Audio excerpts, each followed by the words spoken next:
All right, so you got some good questions in here. So I'll start. So you said your goal is to have a quad and LLC for your real estate business in 6 months. So the first question with real estate investing is what is the ultimate goal? Is your ultimate goal to um, achieve financial freedom and build wealth? And what is your ultimate goal? What do you envision as your goal for real estate? That that's one of them. The biggest one would be able to have, like, exactly what you said, be able to quit my 9 to 5, be able to be self-employed, have residual income to where I can actually enjoy my life at, like, since I'm old getting started, I'm about to be 35 this year, I would say within the next 10 years, be able to actually be living, traveling, leaving something for my kids, my family, like my money, making money, and I don't have to work for it. I'd also, once I Mm, get in the place where I'm able to do that, I do have more noble goals like building affordable communities, doing more charitable stuff, but I know that's not going to make money off the bat. So my goal is to make money and be wealthy. okay, perfect. So with that being your goal, let's jump to a question that you had asked me via text, and I thought I saw it on here. Give me a second. You had asked me via text about should you buy your dream home or should you? All right, so here, number four is kind of partly that question. On the text, you had asked, should I buy my dream home or should I buy this multifamily? And then question four here, you have, I was focused on wholesaling. Now I'm in position to buy a house, leasing and wholesaling at the same time, do or don't, tips, etc. So actually, that's a separate question. So for the question you asked about should you buy your dream home or should you buy a multifamily, let's address that question first. So if you just told me that your goal is to basically achieve financial freedom to build up your wealth. So from a strategy standpoint and doing it in the context of where you are in terms of age, right? If that's your ultimate goal and you're considering a certain time frame, then it doesn't make sense for you to go and buy your dream home right now. And as you seem to be well versed in real estate. You've been doing a lot of research. Obviously, you have a lot of knowledge about what you're looking for. You know what your overall path is. If you start thinking about, should I buy this dream house? That's just going to deter you from your ultimate mission.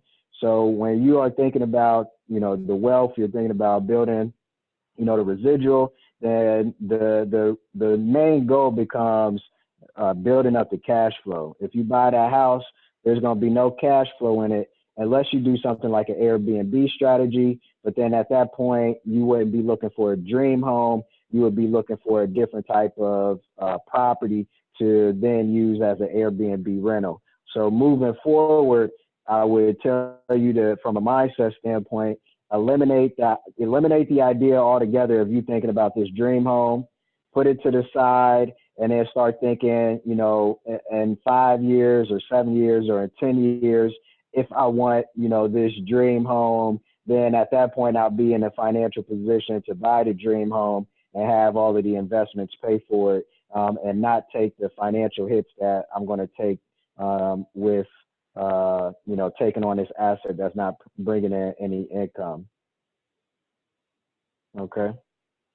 All right. So now I'll context that to say that doesn't mean you can't buy a single family house and take advantage of that from an investment standpoint. But when you talk about dream home, usually people are talking about, the most house they can afford, maximum mortgage, maximum payment, maximum house size, maximum lot, all the bells and whistles. That's a totally different type of purchase from if, for example, you were going to say, all right, I'm going to make a single family purchase, but I'm going to make that from an investment standpoint. And then that's a totally different conversation about some of the ins and outs and some of the parameters that you would want to look for to ensure that that single family purchase was more in line with your investment goals rather than just, your living goals. So property management, question one, property management, yes or no? You have some of your pros and some of your cons. So ultimately, when it comes to property management, the main, I won't say the main question, I hate to say in absolutes because there's so many different dynamics to it. But in terms of property management, the idea behind property management is asking yourself the question of, do I want to manage this asset and this portfolio on my own, or do I want to leverage the expertise of somebody else who can manage it so that I can still have my time freedom and utilize my time to do other things? Now, leveraging the property manager, there is going to be an expense associated with that. And then there can be challenges if the property is too small. So what I mean by that is the quality of property management improves as the size of the property gets larger. So typically the single family house space is a little bit more difficult to find a quality property manager. So if you do hire a property manager, I said typically it's a little bit harder to find a higher quality property manager in the single family space. So if you buy a house, you buy a duplex. Okay, so 1 to 4 units is residential. All right, anything over 4 units, and this is technically speaking, anything over 4 units. Mary, I'm recording the call, so you don't have to write everything down. Oh. But anyway, but anything over 4 units is considered commercial. Now, in that 1, 2, 3, and 4 family space, and it depends on where you're at, the smaller the property in terms of units, the harder it can be to find a quality property manager. Okay. So a triplex, would that be a big enough for like quality property company? It's honestly, it's going to depend on where you are. So I will say that I don't want to say there aren't quality property managers in that space and your locality. It's just you have to go in with a certain mindset that you have to vet enough property managers and ensure that, one, they have the experience with managing that size of asset, and that they actually have systems in place and they have a process in place and they have people in place, so that they have a business model that actually efficiently and effectively manages a property, one, of that size, and then also in the location where the property is located. Because just because a property manager is located in your city doesn't mean that they manage properties in the neighborhood where the property is located. Okay. All right. The property manager themselves may have a preference on locality of where they actually manage. So you want to ensure that they have units in the area that they already manage, that they're familiar with the area, and that they're capable and willing to manage the property in the area where it is. Now, what some people do, it depends on how involved you want to get. Now, with your first property, second property, and I'll contextualize this too. Sometimes, even up to, say you have 100 units and you've accumulated 100 units, mostly in 2, 3, and 4 families, some people, depending on how involved they want to be and how far they want to take their skill set, they'll self-manage their portfolio all the way through 100 units and beyond. So you can manage it yourself, but you have to go in with the mindset and the understanding of what you're getting into, and the fact that you are essentially building a property management business of your own that you're running and that you're building. Otherwise, you want to leverage the expertise and the time and resources of a professional property manager. So that yes or no question, it just depends on how involved you want to get and what you want to learn, and how deep you want to get. Now, you have here, one of the pros under property management is the tenant is less accessible to you. Absolutely. Everything is run through the property manager. The property manager is responsible. Now, you oversee the property manager. Even if you have a property manager managing everything, you still got to hold them accountable. So the property manager is going to be responsible for marketing the unit for rent, going through the leasing process, managing the lease and the tenant, managing the eviction process. They manage the financials behind it, but you have to manage them to ensure that all of this stuff is getting done. And for example, if you have a vacancy, that they are marketing the unit so that you can fill that vacancy as quickly as possible.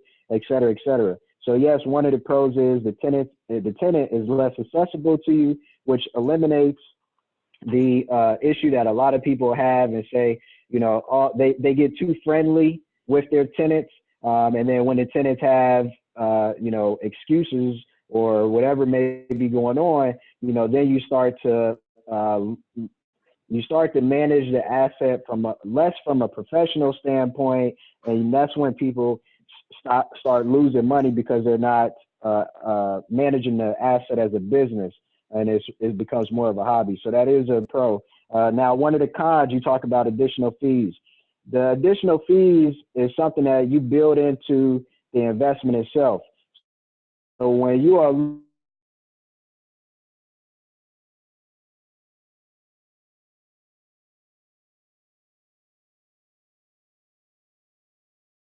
that information in terms of they're paying that property manager should be readily available to you. So when you are looking at the income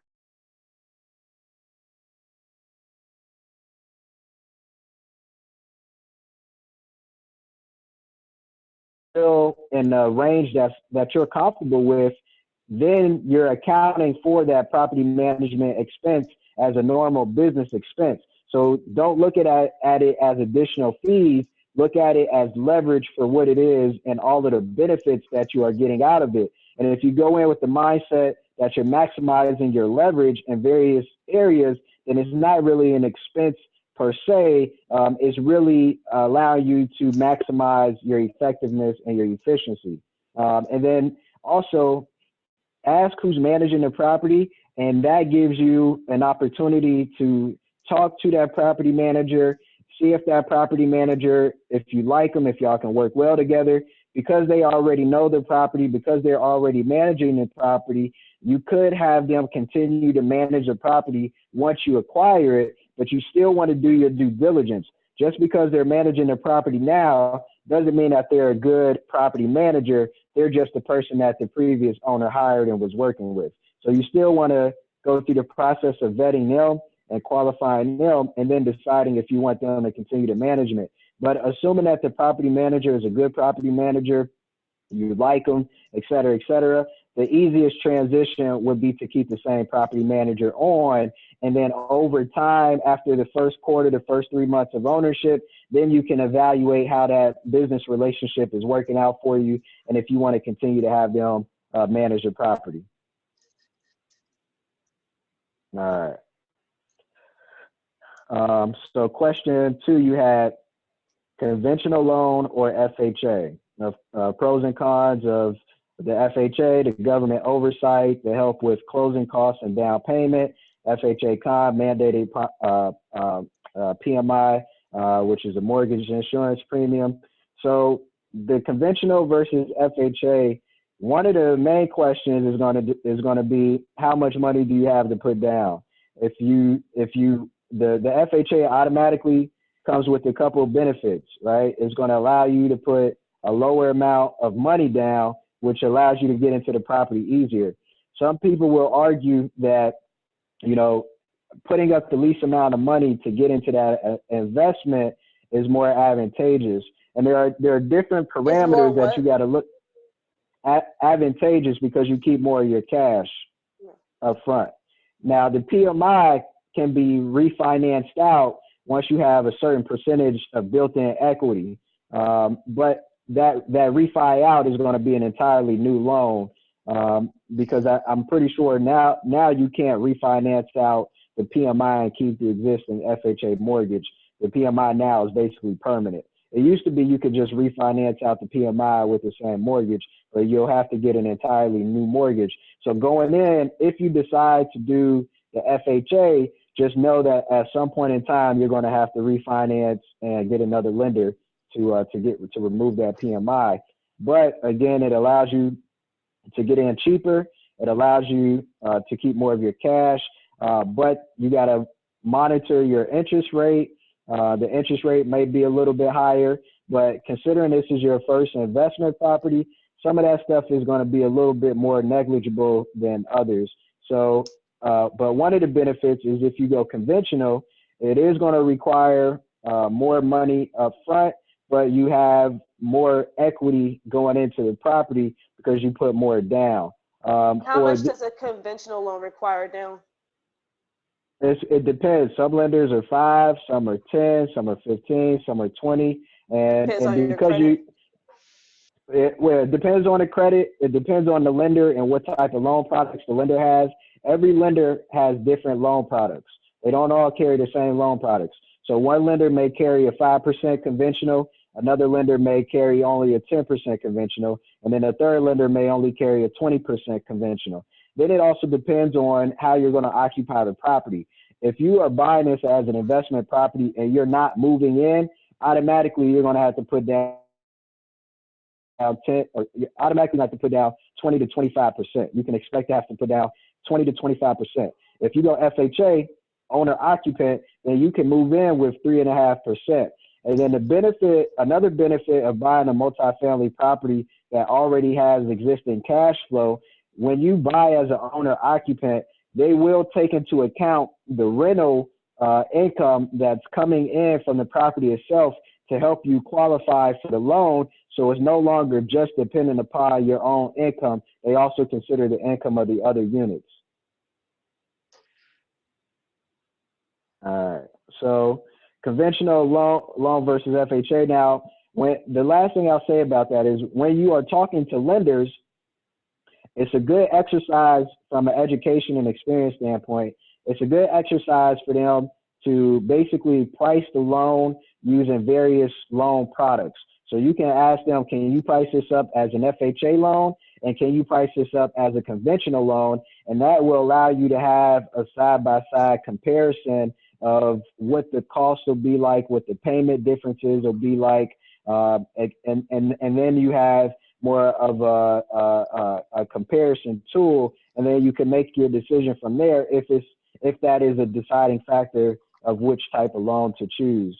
And that's also going to affect the loan, and the loan payments is going to affect the profitability of the property, because the mortgage payments are going to be different. So in one case, the expenses will be higher initially, but then over time, the expenses will decrease as the loan decreases.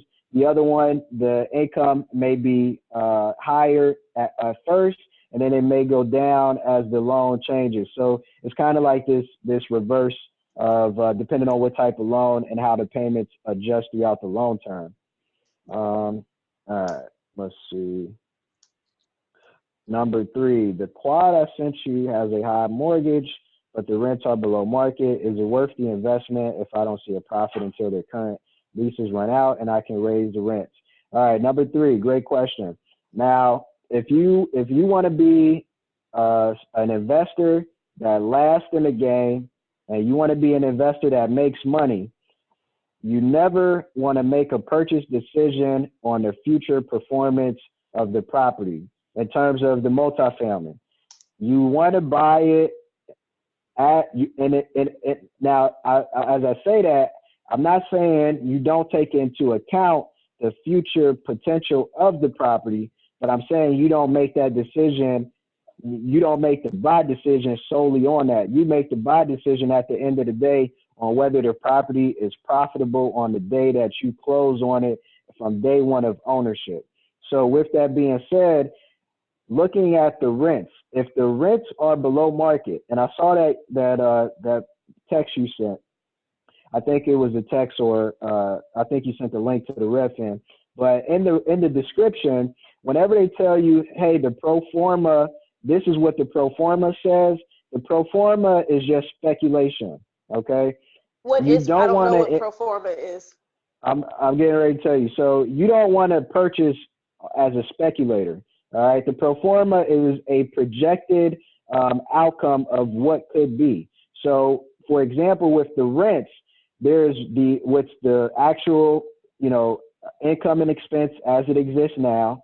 And then for them, they say this is the pro forma, which basically is going to be if you were to increase the rents to market rent, this is what the income and expense information could look like, okay? It's not a factual document. It's a speculative document. So they're trying to sell you on the speculation that you can improve the quality of this investment. Now, I'm not saying that you can't, but you don't want to make your investment decisions solely off of what they speculate you can do. Because what if, for example, you buy the property and the economy tanks and you're not able to raise the rent as much as you thought you would based on what they initially told you you could. And you made your entire investment decision based on this pro forma that says, hey, you can push rents to 600 and you bought it at 450 and you can only push rents to 475 for the next 3 years. You see what I mean?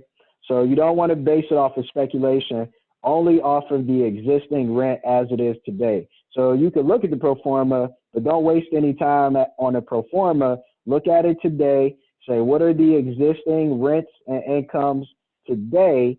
And then from there, as you're making your analysis, you can make projections and say, okay, if I were to raise the rents $25 a month, how would that affect the income of this property? If I were to raise it $50 a month, how would that affect, the income of this property? But if I can't raise the rents, does this still make a good investment for me? Okay. So the second half of that question was, is it worth the investment if I don't see a profit until their current leases run out and I raise the rents? Now, if you are buying an investment and you don't, with the idea that you're not going to see a profit until, then you're losing already. You don't have the capital behind you. You don't have the war chest behind you to carry a non-cash flowing property. And if it's not profiting, that means you're not able to allocate the profit accordingly to different things like future repairs, right? Future vacancies. So you have to absolutely cash flow and profit from day one.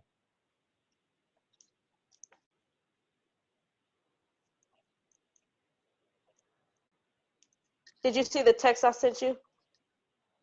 Yeah, I'm gonna get to it. I'm just running down. All right, so number 4, let me check that text one more time. All right, so here's the additional, they will take in conventional loan. There are 2 tenants in the property right now, renting month to month. The other 2 are currently vacant. All right, so just off of that paragraph alone, this is a property that is what's called a distressed property. It has a 50% vacancy ratio, okay? If you're buying a 4-unit and you're buying it as an owner-occupant, you want all 3 of them other units to be full, all right? Now, there's what's called a stabilized property and a distressed property. Stabilized and unstabilized and distressed. Now, stabilized typically means that the property is 80 to 90% occupied. Unstabilized, everything under 80. When you get into that 50% ratio, 40% ratio, 20% ratio, that's when it becomes a distressed property. The lower the existing vacancy, the higher the risk you face as an investor going into the property. And because, again, you don't have the experience and you don't have the war chest, you don't want to make this your first investment. Now, speaking from an opportunity where you can make a lot of money by improving the operations of the property, this would make a great investment. But this is something that you want to tackle when you have more experience and you have more money. All right. So let's see. Tenants pay gas and electric. The owner pays the water and sewer. They are individually metered. Being individually metered is good because the tenants can get the service in their own name. Owner pays water and sewer. That's an expense item that you would have to know, what the average has been per month. That should be included in the financials. It says there are no fourplexes for sale right now in the area. The homes in this area go for $180 to $260. All right, so fourplex and a home are not comparable. So with them telling you that homes in the area go for $180 to $260, that's irrelevant. Those are 2 different property types. Yeah, I please let me know if you have any. Another question. How do you do comps and ARVs on a multifamily? I got you. I was just going to the text. And 3 years ago, that house sold for $180 3 years ago. Now he put a new AC in it and like something else, but now he wants $460. Yeah.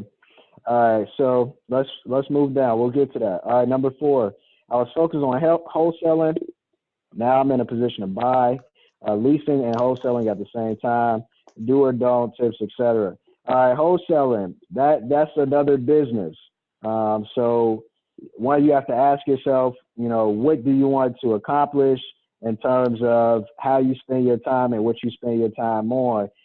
If you want to start wholesaling, you can do that. It's separate from owning the investment property, but you have to understand that one, you only have so much time in a day, and there's only so much that you can get done, right now. So if your focus is, all right, I want to, get this investment property, I want to go through that process, stay focused on that because you still have a full-time job, right?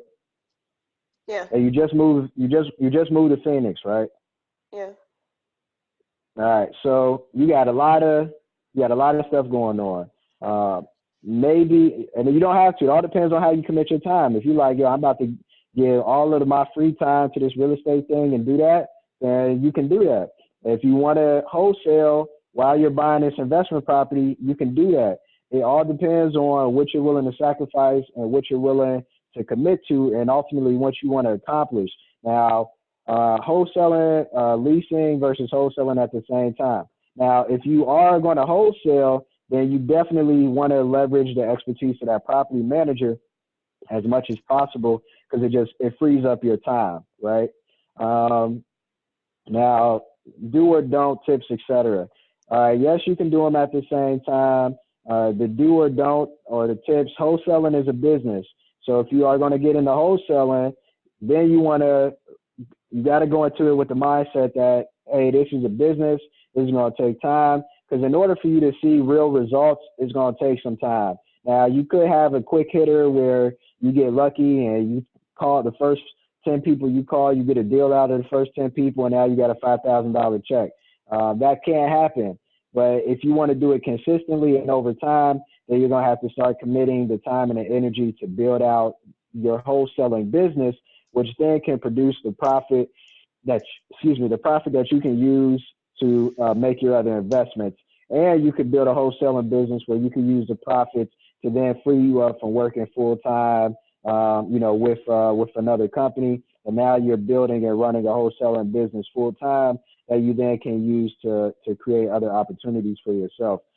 So in terms of do's or don'ts or tips, I think the biggest to do or don't do is to make a decision.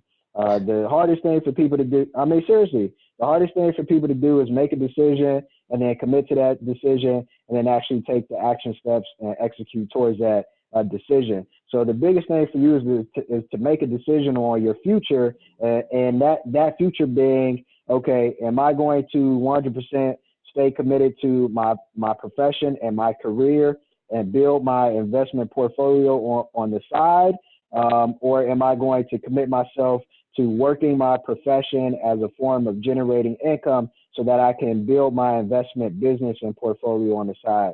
Those are two different strategies and perspectives. All right. Number 5. Once I have my quad, I'll be saving a major part of my income, but slowly, i.e. monthly. What do I invest in next? How do I invest next? Then you give me what you think you could save a year. And then you say, what should I be looking for? How do I make meaningful moves to secure my future? All right. So once I buy my quad, I'll be saving a major part of my income, but slowly. What do I invest in next? All right. So you got to ask yourself, if you are committed to building your portfolio and your wealth and your income through real estate, then the most obvious answer is you buy more real estate. All right. Now, within that, again, if your ultimate goal is to build wealth, then you want to accumulate as many rental units as many as possible and essentially as quickly as possible. So what you could do is you could buy that 4 unit, live in that 4 unit for a year, and then use another FHA loan and buy another 4 unit, move into that as an owner occupant. And you can do that over and over. So you could say for the next 5 years, instead of buying my dream home, I'm gonna move into a new 4-unit every year. Just on that aspect. There are other things we can talk about, but just on that aspect. But So for the cousin, next I 5 thought you could years, only use an FHA once. It's a first-time home buyer. you'll refinance out of that FHA loan. So you after 6 months you can refinance out of the FHA loan, or you could buy the 4-unit as an investment property, put the 20% down, pull the equity from the first 4-unit that you buy, pull the 20% down from that 4-unit, and put it down on the next 4-unit, and still accumulate a 4-unit at the rate of 1 per year. So there are steps and things that you will have to do in between. But the FHA is not a first. Yeah, it's not a first time home buyer loan. It's just a low down payment loan,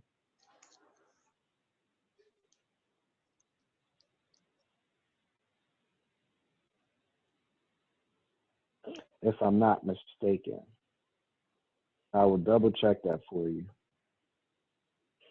so I don't want to tell you wrong information. But I'll double No, check I that. think you're right. I'm pretty. Yeah.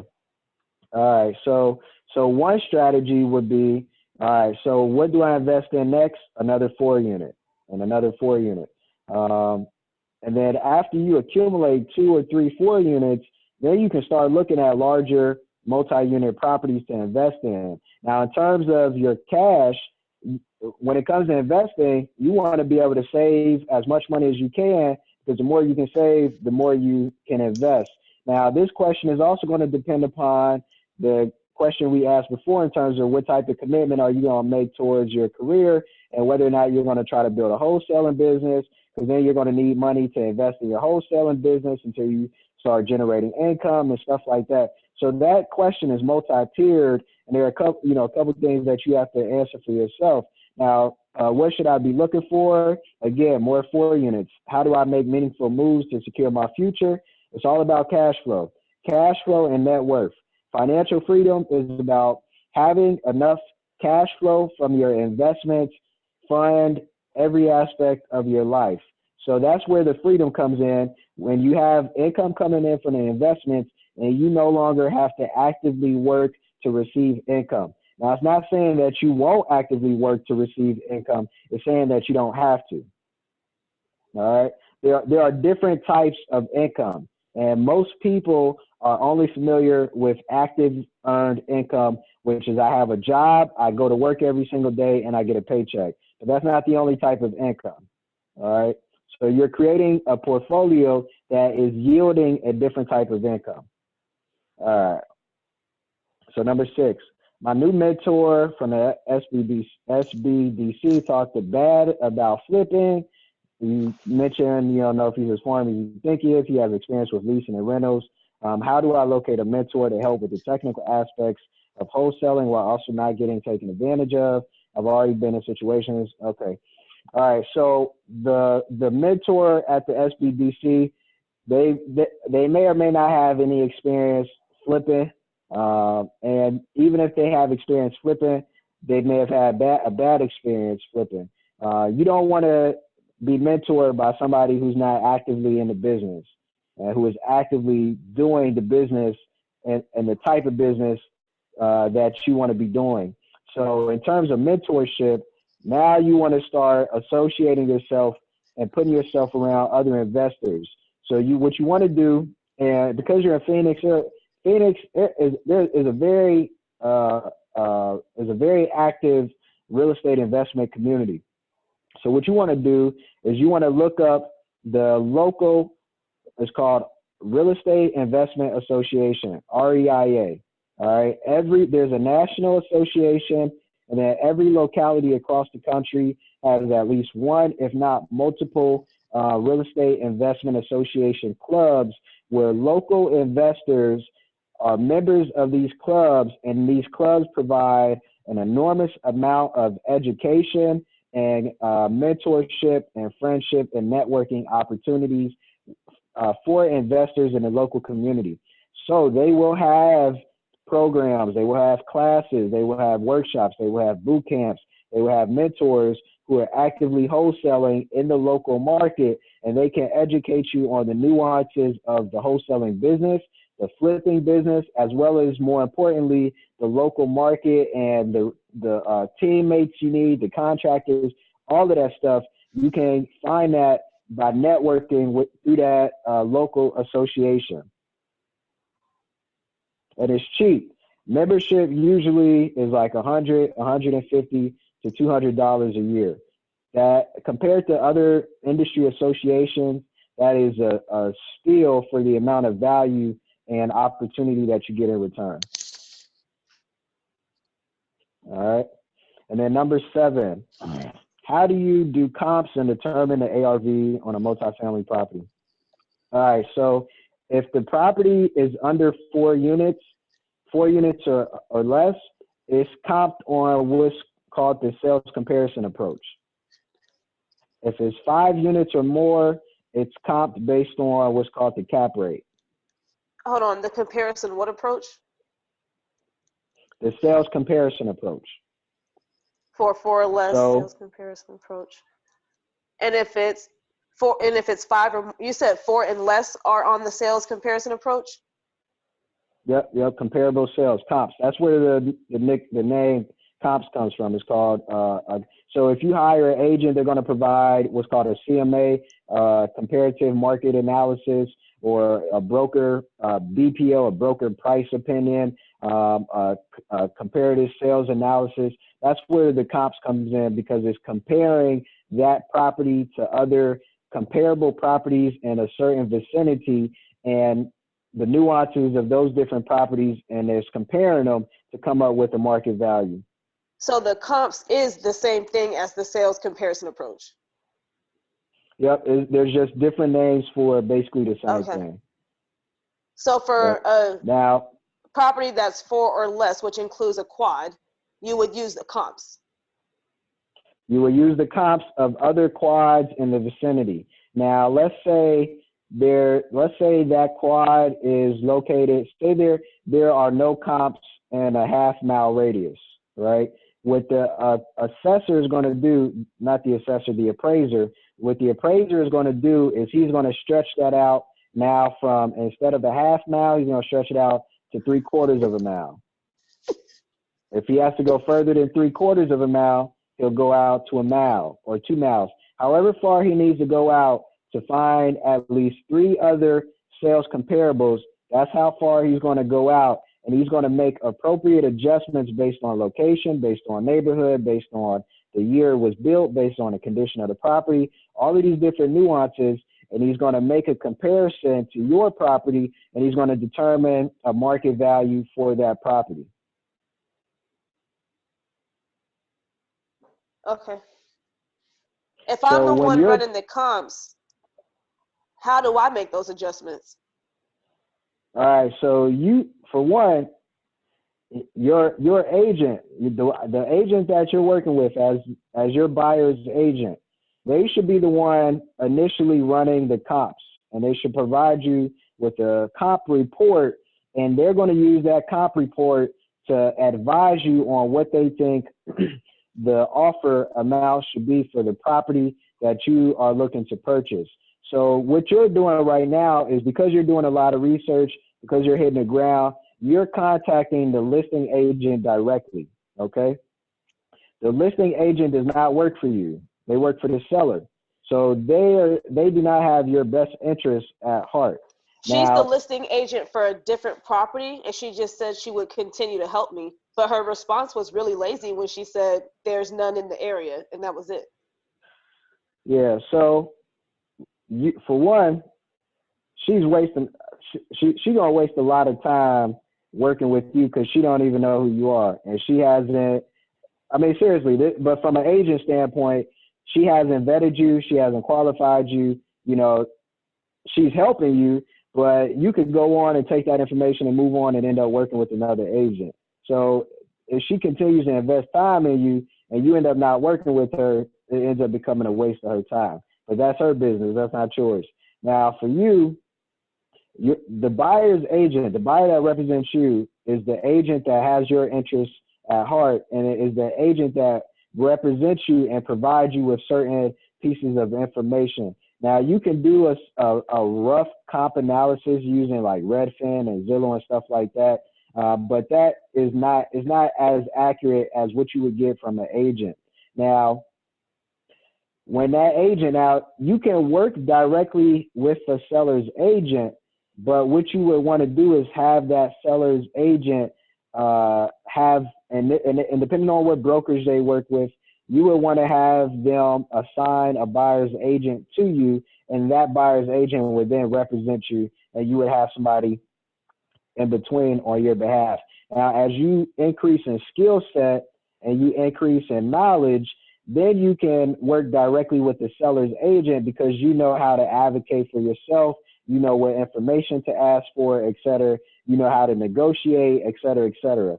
But right now, you want to make sure that somebody's protecting your interests. Now, when they provide that sales comp report, they're going to go into the MLS. They're going to do the same thing that an appraiser does.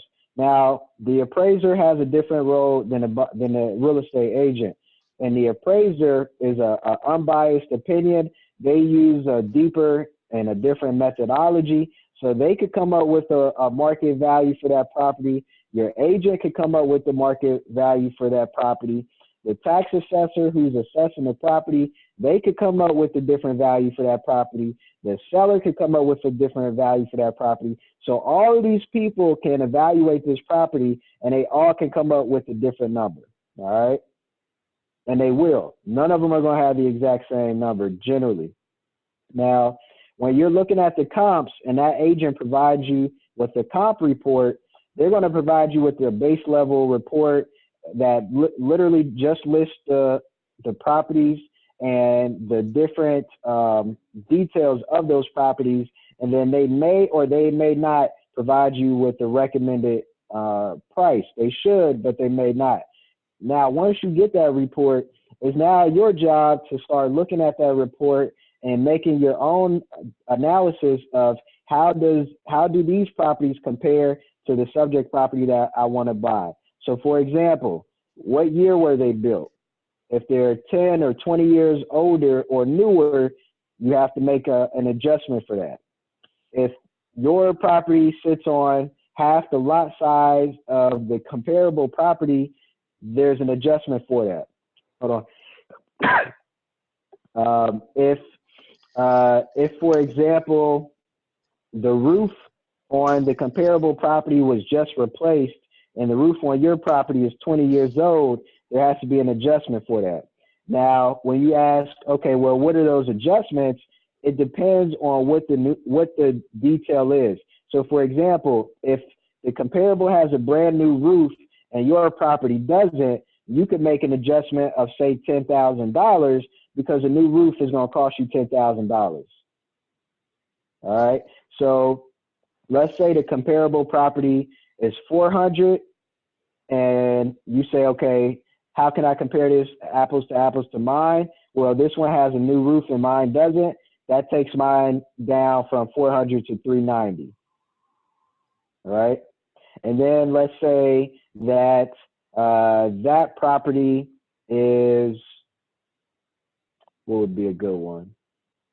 Let's say that property has brand new bathrooms in all 4 of the units and mine doesn't.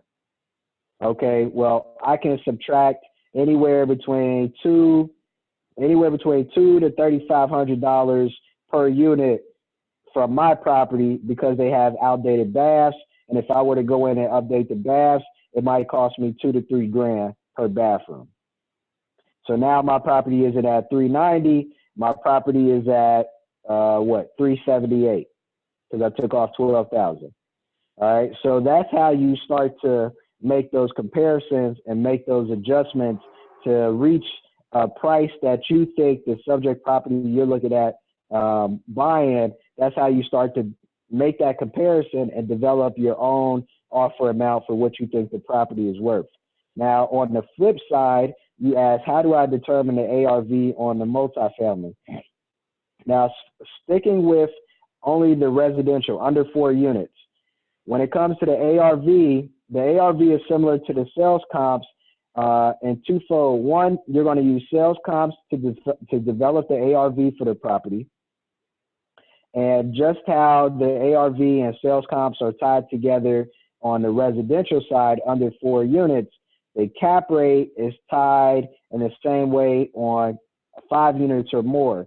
The cap rate determines what the purchase price is going to be on the low end, and it also determines what the resale value is going to be on the back end. So the lower the cap rate, the higher the market value. The higher the cap rate, the lower the market value. So when you get into 5 units or more, your goal is going to be, how can I lower the cap rate to increase the value of the property? It's driven by the cap rate and not the sales comp. What is a cap rate? I didn't understand any of that. Yeah, so the cap rate is a mathematical calculation, and I believe it is net operating income. I should know this off the top of my head. Give me a second. All right. So the cap rate is a mathematical calculation, and this is what makes commercial properties more advantageous than residential properties, even at 4 units, because residential properties are always going to be tied to the sales comps of the market around it. When you're in 5 units or more, the property then becomes independent, and it's only based on the cap rate of the property itself and not on other properties and what they're selling for in the area. Okay. All right. So the cap rate is calculated when you take the net operating income divided by the current market value of the property. So for example, let's say the property is listed for $500,000. That's the current market value of the property. And let's say that property, when you look at the financials are always going to start off with the incomes, and then the next section is going to be the expenses, and then the last section is going to be the net operating income or the profit. All right. So that profit number, you're going to divide that by the market value, and it's going to give you a percentage. And that percentage is what's called the cap rate.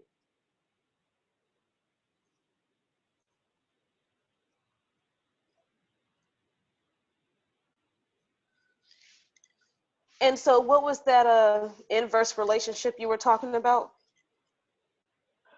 All right. So the inverse relationship with the cap rate, as you increase the profitability of the investment, you increase the market value of the investment. Uh-huh. That's the inverse. So when you buy the property, let's say, for example, that property, the 4 unit we're talking about, let's pretend that's a 10 unit property, okay? And the vacancy is 50% vacant. That means the net operating income is very low. So the cap rate is going to be very high.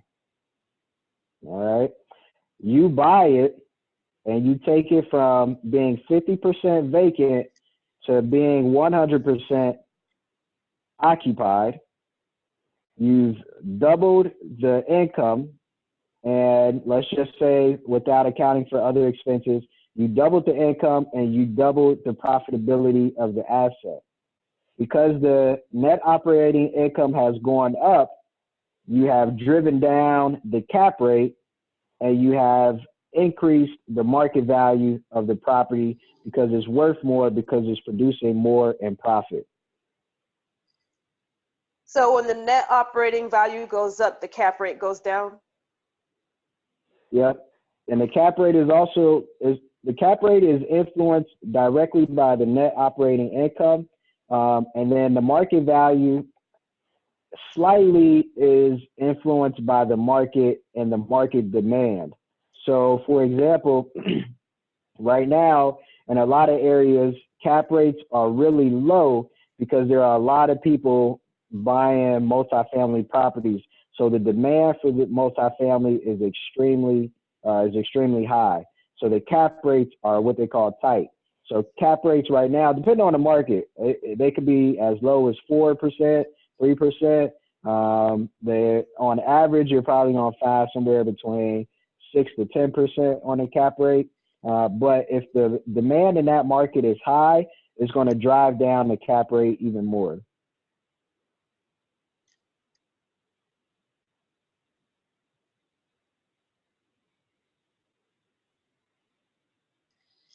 How do you find out what the current market value of the property is? The current for which one? The 4-unit? No, a commercial. And this is beyond where I'm at right now. So I mean, we can. Yeah. So let's say you wanted to buy, you were looking at a 10-unit property, and let's say it's in Phoenix. What you would do is you would look at, all of this is published data. All right. So you would look at what is the current market, what are the current values on average for cap rates in a Phoenix market. Okay. So you'll go to a commercial broker. They'll provide you with a market report, and the market report will tell you that cap rates and the market right now on average are 6%. All right. So you have this property, and you know what the net operating income is of this property that you're looking at. Then you can take the average cap rate of what the market is producing, and you can multiply that by the net operating income to develop what the market value is.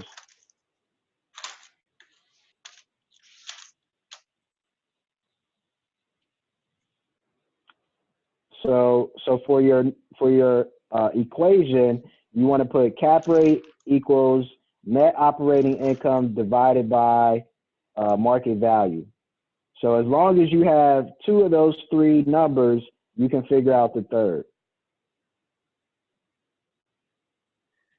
Cap rate equals the net operating income divided by the current market value of the property. Correct. Okay. All right. So let me see. Going back, so that answers all 7 of the questions. Plus, we covered the email from the agent. Plus, we covered, now one thing, let's cover one thing really quickly. The last thing we'll cover. All right, looking at this email that you sent with the Redfin listing. All right. All right, so looking at the pictures, all right, 4-plex on market, 25 days, built in 1964. It gives you all of the details. Now, when you're looking at this, and as part of your investment plan, now we talked about buying the investment on the existing financials, right? Now, as part of your investment plan, though, you do want to take into consideration, okay, is there a potential for me to make improvements to this property and increase the rents for the individual units? All right. Yes. Now that's going to involve another layer of research where now you have to go into the market and you have to look at other rental units, other 4 families, other 1-bedroom or 2-bedroom apartments in the same neighborhood, in the same vicinity, and look at the conditions of those in the interior and make a comparison between the interior conditions of the other 4 units relative, the interior as well as the exterior. But you want to make a comparison between the interior and the exterior of those properties versus the interior and the exterior of your property, and make a comparison to what they are asking for their rent versus what you're asking for yours. And that'll give you a sense of where your property needs to be condition-wise in order for you to raise the rents. You can't buy that property and say, I'm just going to raise the rents because. Now, if they're under market value, you have to ask yourself, why are they under market value? Now, one of the reasons may be because the landlord just literally never raised the rent. If that's the case, then it's easier for you to go in and implement small rental increases because the rents were never raised. Another reason might be because the property itself does not demand higher rents based on its existing condition. Okay? So when you are looking at that and you're looking at other properties, you want to see, okay, what would I need to do to this property in order to help drive up rents on the existing tenants and more particularly on future tenants, because as you start raising the rents, you may lose tenants because they feel like either they can't afford it or they just don't like the fact that they have a new owner and the new owner is raising rents. So you got to be ready that, hey, I may experience some vacancy as a result of raising rents, but as I bring in new tenants, that gives me the opportunity to rent at a higher rental rate. So let's see, looking at the pictures. All right.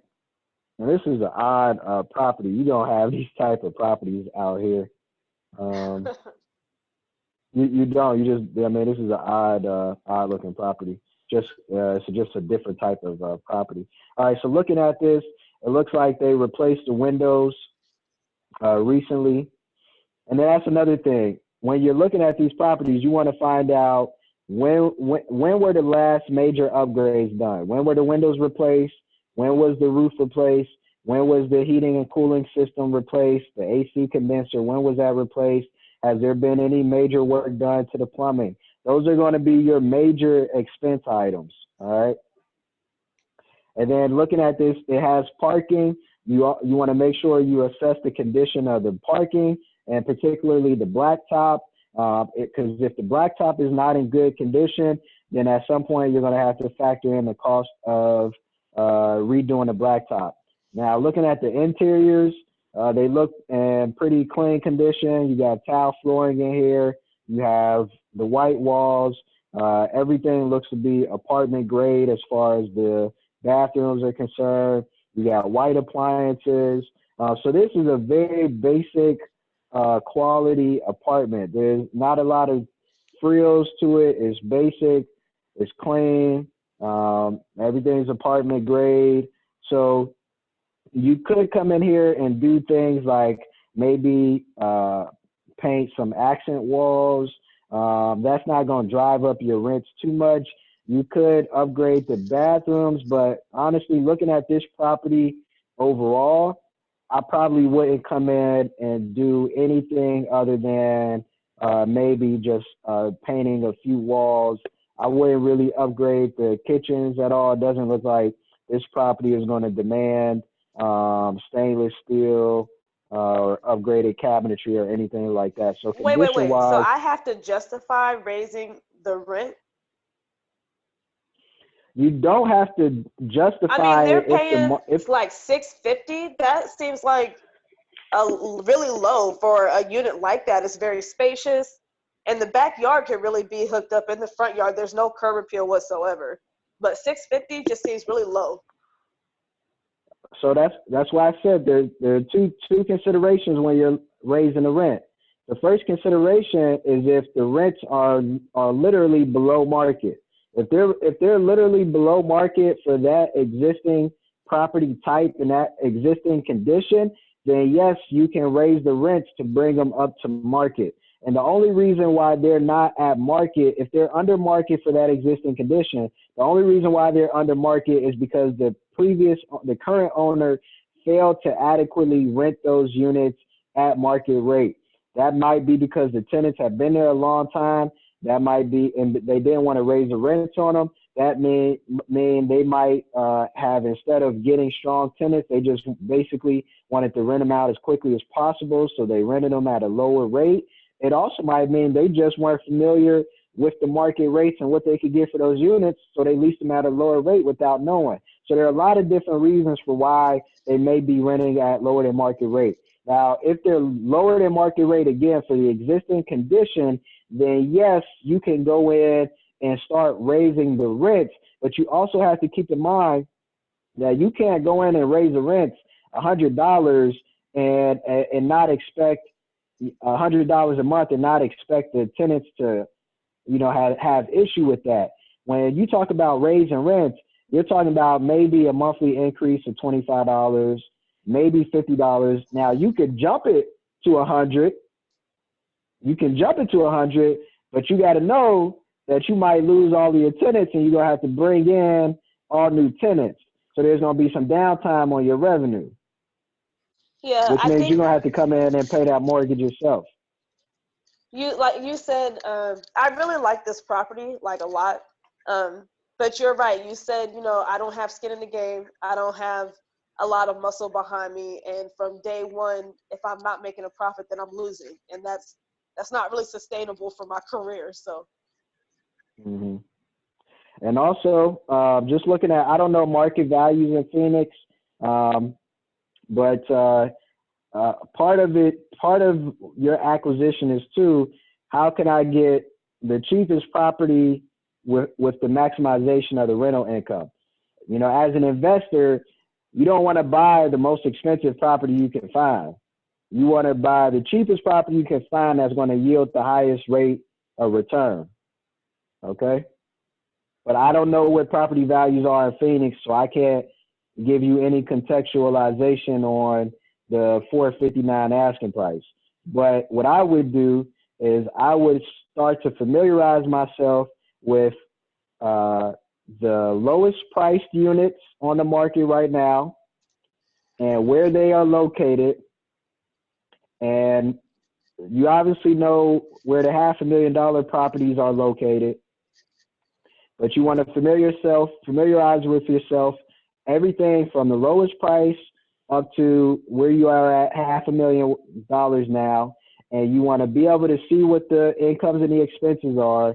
And you want to be able to see, okay, where's that sweet spot? That sweet spot might be at 250. It might be at 200. That sweet spot being, okay, it's a good price point for me to get in. The profit margins are good. And it's an area where I'm comfortable with living since I'm going in and I'm going to be occupying one of these units. So you have a lot of different factors in there that you got to factor into this investment decision.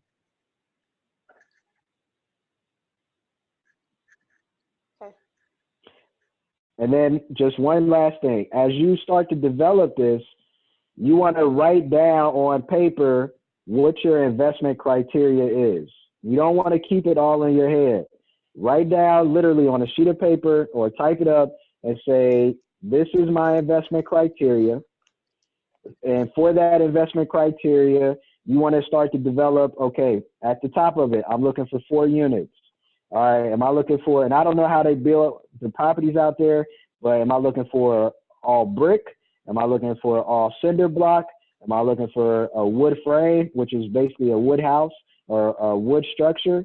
Then, you want to look at what is the minimum I'm looking for in terms of unit rents per unit? What is the minimum I'm looking for in terms of overall net profit at the end of the month? And then also, how much am I looking for in terms of the maximum price I want to spend? Am I looking for all 1 bedrooms? Am I looking for a 2-bedroom, 1 bath? What is the makeup of the unit I'm looking for?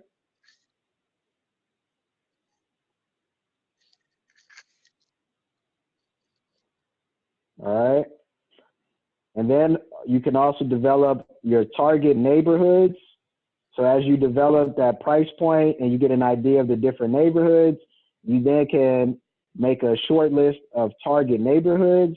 So you aren't looking all over town and you're focused on all the opportunities and listings in those neighborhoods. And so that's how you develop an investment criteria. And then what that investment criteria does is it allows you to create a filter so that you are no longer subjecting your decisions based on mood and emotion, but you're basing it on a well thought out and a well established investment profile that you have developed to ensure that you stay within your investment criteria and that you stay focused and that you stay profitable. At the end of the day, your focus is profit. All right. You got to make a profit. You got to make your money. All right. That's it. Thank you so much. You have to call me back after this so I can tell you my name. Tell you your what? Tell me My your what? business name. Okay. All right. I'm going to get a drink of water. I'm going to call you back in a second. All right. Love you, cousin. All right. Love you too. Bye. Bye.